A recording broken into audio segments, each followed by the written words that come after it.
ஒருத்தரை பார்த்து ஒருத்தர் கத்துக்கணும்.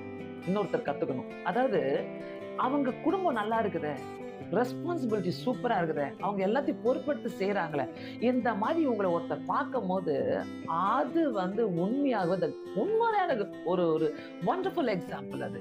அந்த மாதிரி ஒரு எக்ஸாம்பிள நம்ம வாழணும் இந்த உலகத்துல வாழும்போது. அவங்க பொறுப்பெடுத்து எல்லாத்தையும் செய்றாங்க. அவங்களே பார்த்துக்கிறாங்க.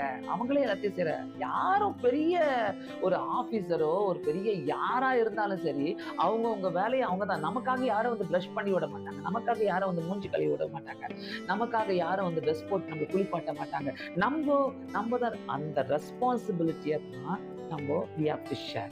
மற்றவங்களுக்கு கூட கத்துக் கொடுக்கணும். மற்றவங்கள பிள்ளைங்களுக்கு கத்துக் கொடுக்கணும். அவங்க சின்ன வயசுல இருக்கும்போதே அத நம்ம கத்துக் கொடுக்கணும். இப்படி நம்ம கத்துக் கொடுக்கிறோம்னாக்கா, பிள்ளைகள பத்தி நம்ம கவலைப்பட வேணும்னு அவசியமே கிடையாது. ஹஸ்பண்ட பார்த்தீங்கன்னாக்கா, எங்க ஹஸ்பண்ட நான் வேலையே வாங்க மாட்டேன்னுவாங்க. அப்புறம் பார்த்தீங்கன்னாக்கா, ஹஸ்பண்டும் பார்த்தீங்கன்னாக்கா, எந்த ஒரு ரெஸ்பான்சிபிலிட்டி வீட்ல பார்த்துக்கவே மாட்டாங்க. வீட்ல என்ன நடக்குதுன்னு தெரியாது. வெங்காயம் இருக்குதா, தக்காளி இருக்குதான்னு கூட தெரியாது. அந்த மாதிரி கணவர்மார்கள்லாம் நெறைய பேர் இருக்கிறாங்க. வருவாங்க, சாப்பாடு கட்டி போடுவாங்க. அப்படியே சாப்பிட்டு வருவாங்க. வீட்ல கொண்டு வந்து அப்படியே வச்சுடுவாங்க. ஒரு பொறுப்பே இருக்காது. வீட்ல என்ன நடக்குதுன்னே தெரியாது. பிள்ளைகளுடைய வாழ்க்கையில என்ன நடக்குதுன்னே தெரியாது.